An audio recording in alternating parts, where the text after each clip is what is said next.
Hello, welcome to the MOOC series of lectures on political science.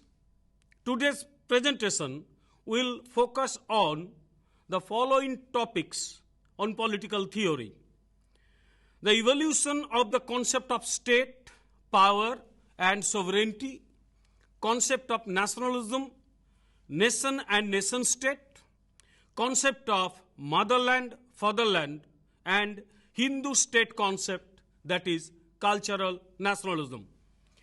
The relations of state to state, of a state to its citizens, all these things draw considerable attention of political philosophers of all the ages.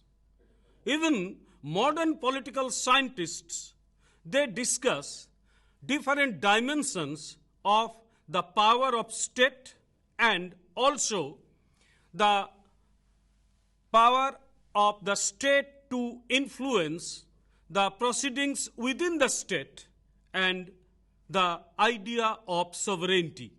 Naturally, all these things are important in political science.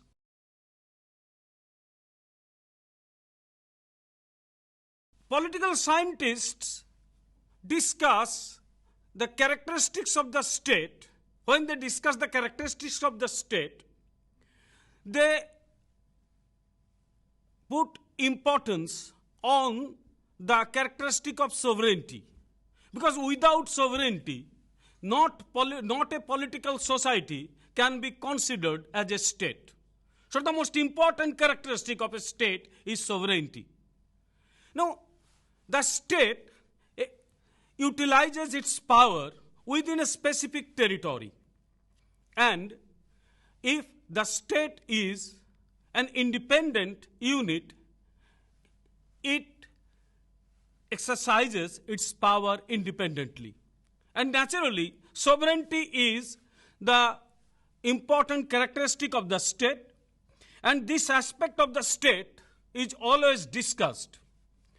Now, it definitely leads to the idea of a new type of thing, that is sovereignty, power of the state, the relation of the state with other states, the relation of the state with its citizens. So all these things will be discussed in a critical manner. Now, the concept of sovereignty is the basis of the state. That we all know.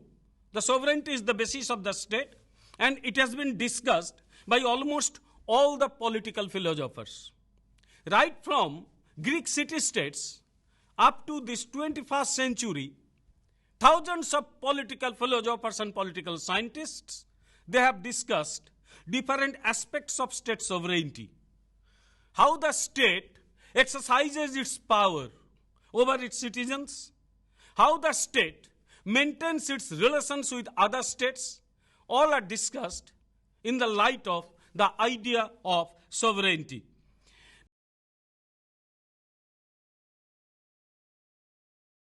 Now, the idea of sovereignty can be traced back to the Greek city-states, where Aristotle wrote the supreme power of the state.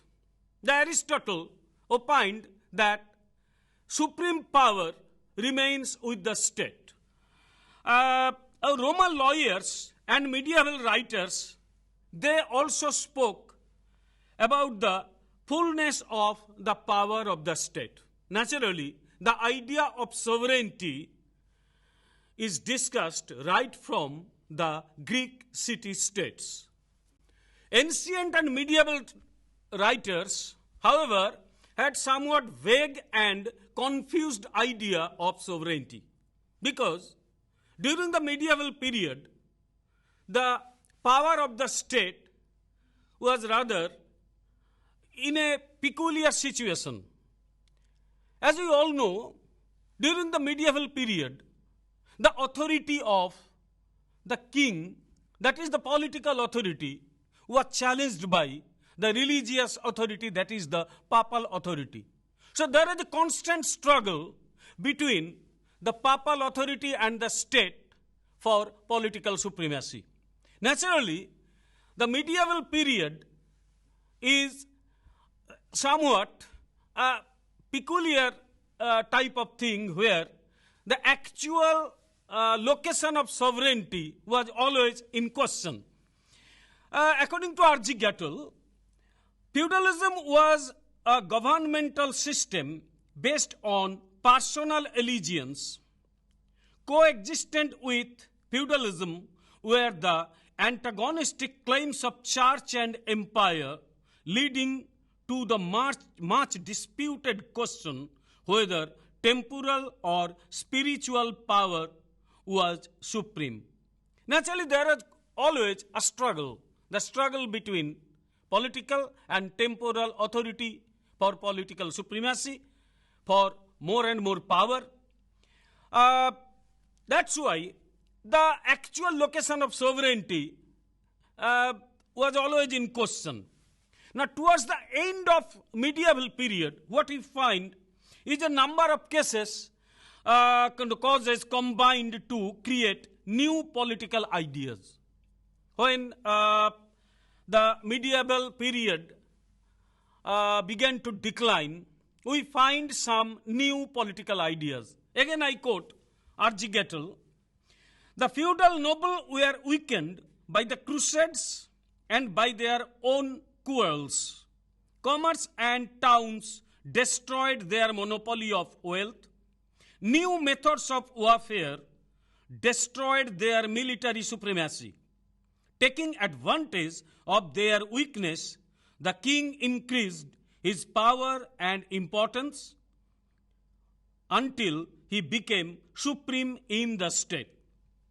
Feudalism, by joining governing power with landholding, had developed the idea of territorial sovereignty, and as the intermediate authorities between king and people were removed, the state was unified and the king stood forth as sovereign of his state. Later, as men began to realize that government was an agent rather than a master, sovereignty was applied to the state itself instead of to the king.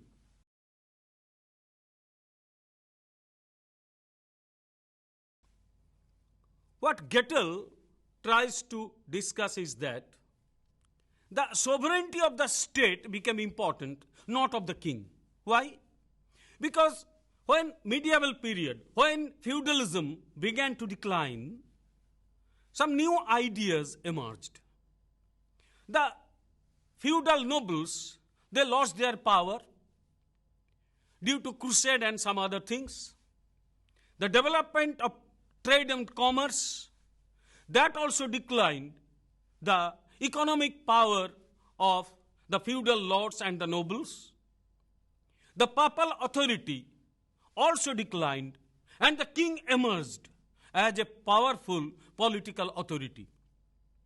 During this time, the idea of sovereignty got a new dimension.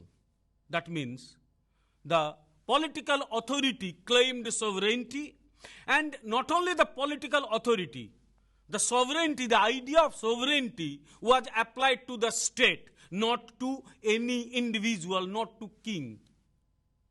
So the idea of state sovereignty emerged during this period. That means when feudalism, that means the medieval period with its feudal characteristics declined, and a new era, that is modern period, was emerging. Thus, it was a struggle for political supremacy between the political authority and the religious authority, and ultimately the religious authority had to give place to the political authority. The political authority trumped, and a new political idea emerged in the modern period. The feudal lords, the papal authority, etc., that gave rise to the modern doctrine of sovereignty. The decline of papal authority, the decline of feudal authority, that gave rise to the modern idea of sovereignty.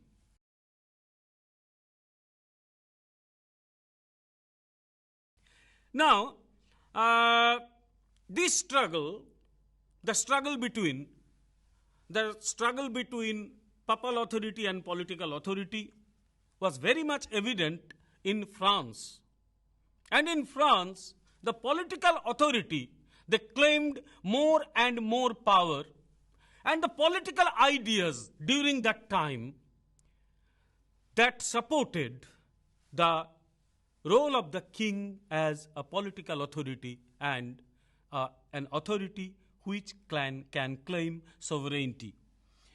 The French jurists came to the aid of their king with a legal theory to justify the unity of the state and the royal claim of supremacy. Naturally, the political authority got the support of the political philosophers. Here we can refer to a name, Jean Bodin. Jean Bodin is considered to be the father of the idea of sovereignty. Bodin, in his idea of sovereignty, he supported the power of political authority. Bodin in 16th century was the first writer to discuss at length the nature and characteristics of sovereignty. Bodin was the first political philosopher who discussed the nature and characteristics of sovereignty. The state was recognized as supreme over all its citizens and free from external compulsion.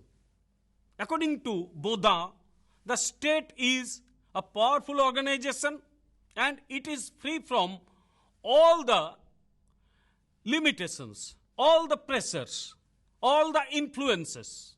That means the state is sovereign, according to Bodin. Sovereignty was defined as the absolute and perpetual power of the state over citizens and subjects unrestrained by law.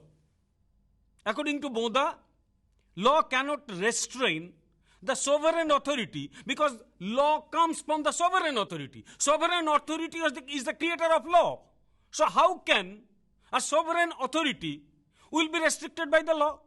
Naturally, Bodin supported the unrestricted power of sovereign authority.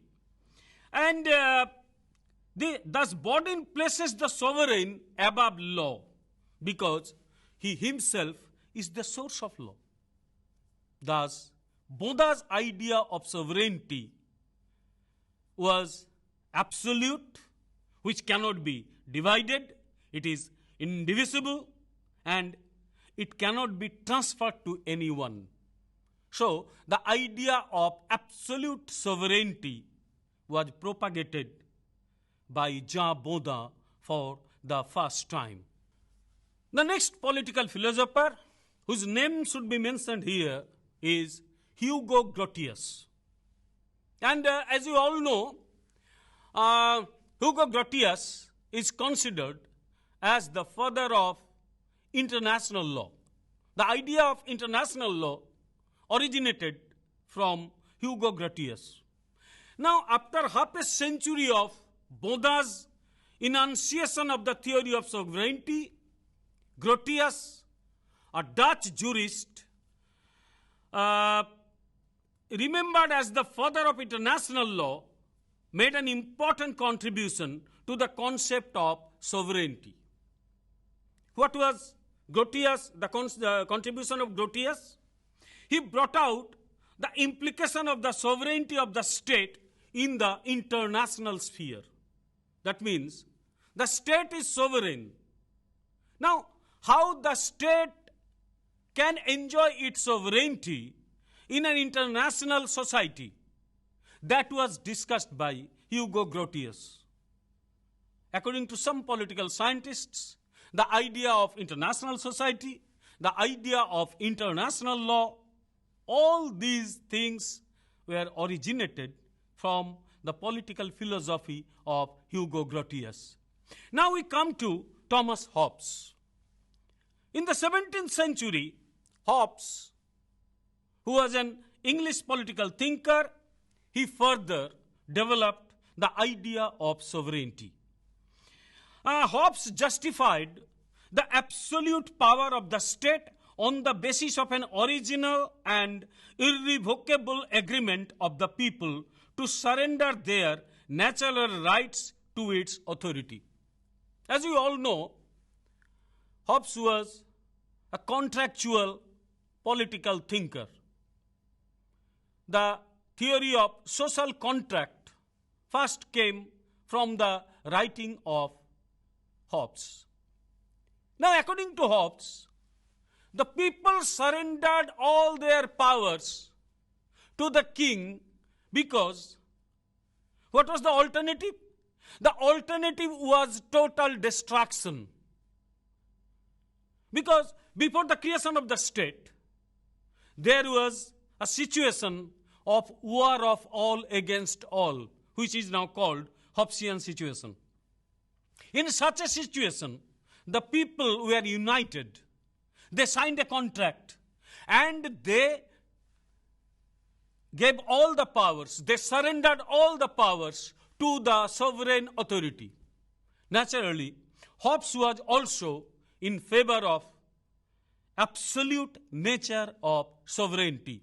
In his book Leviathan, Hobbes clearly stated this type of sovereignty, that is, sovereignty is absolute and the sovereign authority can enjoy absolute power.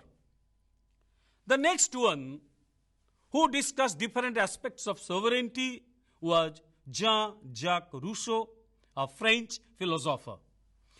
In the 18th century, Rousseau, the French exponent of the theory of social contract, made an important contribution to the theory of sovereignty by introducing the doctrine of popular sovereignty. The idea of popular sovereignty was first propagated by Rousseau. Now, what is popular sovereignty? According to Rousseau, sovereignty was absolute and unlimited. Rousseau accepted the fact that sovereignty was absolute and unlimited, although Rousseau located it in the general will of all the people rather than in the ruler. Where is the location of sovereignty? Sovereignty lies with the general will. The general will consists of the real wills of all the individuals. This general will is sovereign. That means sovereignty lies with the people. It's a new idea, the idea of the popular nature of sovereignty. We can talk about another political philosopher who is the major exponent of the monistic theory of sovereignty. He was John Austin, a British jurist, John Austin. Now, in the 19th century, the theory of sovereignty as a legal concept that was perfected by Austin, was an English jurist, and he is regarded as the major exponent of monistic theory. Now, what is the idea of John Austin? Austin held that in every state there must be a determinate body which possesses sovereign power, that its authority is indivisible and legally unlimited, and that its commands alone create law. That means no one can control a sovereign authority because law is the command of sovereign, according to Austin. Austin observed, I quote, "If a determinate human superior, not in the habit of obedience to a like superior, receives habitual obedience from the bulk of a given society, that determinate superior is sovereign in that society, and that society, including the superior, is a society political and independent." Now, when a society will be considered as independent? Because there will be the existence of a sovereign authority. And according to Austin, law is the command of the sovereign. Now, this monistic theory of sovereignty, though criticized by some of the political scientists, is still considered as the basis of modern jurisprudence. John Austin is still remembered as the basis for modern law and modern jurisprudence. After Austin, we have passed so many years. Even now, we talk about the sovereignty of the state, but the idea of sovereignty has changed to a large extent. Pluralism emerged in 20th century, and pluralism is still relevant in the field of political science because pluralism challenges the very basis of state sovereignty. Nowadays, the state is definitely important, but no one wants to make the state a gigantic one, a draconian one, because a draconian state, a powerful state, can infringe the personal area of the individual. So, pluralism is still relevant, and still now we talk about the pluralist sovereignty as the most important characteristic of state sovereignty.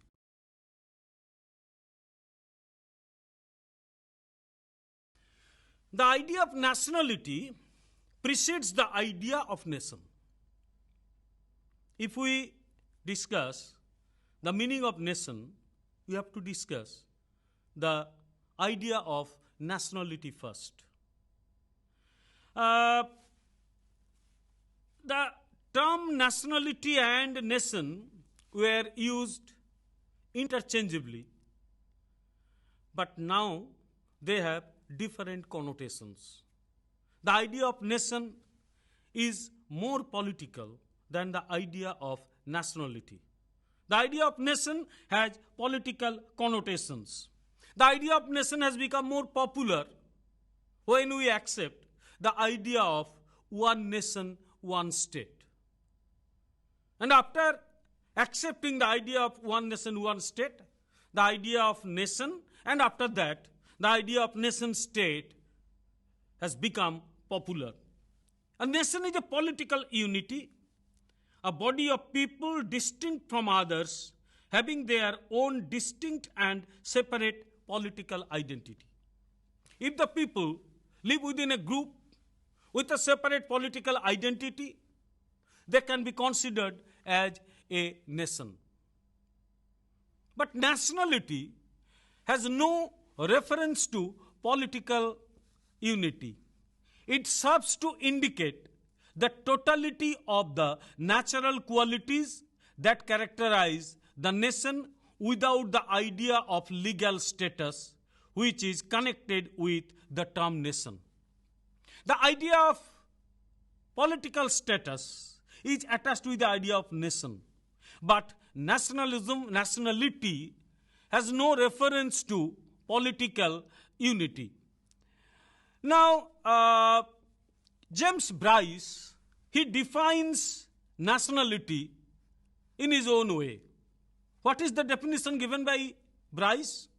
According to Bryce, I quote, "A nationality is a population held together by certain ties, as for example, language and literature, ideas, customs, and traditions, in such a way as to feel itself a coherent unity distinct from other populations, similarly held together by like ties of their own." Whereas a nation is a nationality which has organized itself into a political body, either independent or desiring to be independent. So nation is a political body which is independent or desiring to be independent. But nationality is a group of people who have common ties. I can give you one example. The Jews. The state of Israel was established in the year 1948. But before that, for thousands of years, the Jews were scattered in different parts of the earth. But they never forgot their Jewish identity. They kept their identity intact. And when the state of Israel was established in the year 1948, a new nation emerged, the Jewish nation. But before that, nationality was there, not the nation. Realize the difference between nation and nationality. Now a nationality, by acquiring unity and sovereign independence, becomes a nation. When a nationality acquires sovereign independence, it becomes a nation. So, the terms nationality and nation, they are almost similar, but there are certain differences between the two. Now, when a nationality will become a nation, the ties that bind the people to make them a nation are basically psychological. There are common feelings of an ardent desire to live together and to serve or suffer for the cause of their motherland or fatherland. A nation is thus the expression of the people's consciousness of unity. A nation has political connotation, as I have previously said. Nationality doesn't have any political connotation or political dimension. But when a nationality is settled within a specific territory as a nation, it becomes a nation. Now, what is a nation state? After the end of the First World War, new nations were created in pursuance of the principle of self-determination. The principle of self-determination became popular from the very beginning of 20th century, and after the completion of the First World War, new nations began to emerge and the process became more intense after the Second World War. Now, since then, there has been a tendency to equate nation with the state. Naturally, the idea of nation state is used after the Second World War, and now it is the most commonly used word in political science. The idea of nation appeared first in England in 14th century, then in 15th century, then in France, when France fought against English domination in 15th century, then Spain and Holland, they also developed the idea of nation in the 16th century. The idea of nation and the idea of state, they became synonymous after that. And now we often use the word nation state. When we use one nation, one state idea, we accept the point that the nation will be coterminous with the state. So, nation and state are almost used in the same meaning. We jointly use two words, that is nation state. But nation state is often used as state also, but nation state is more political term.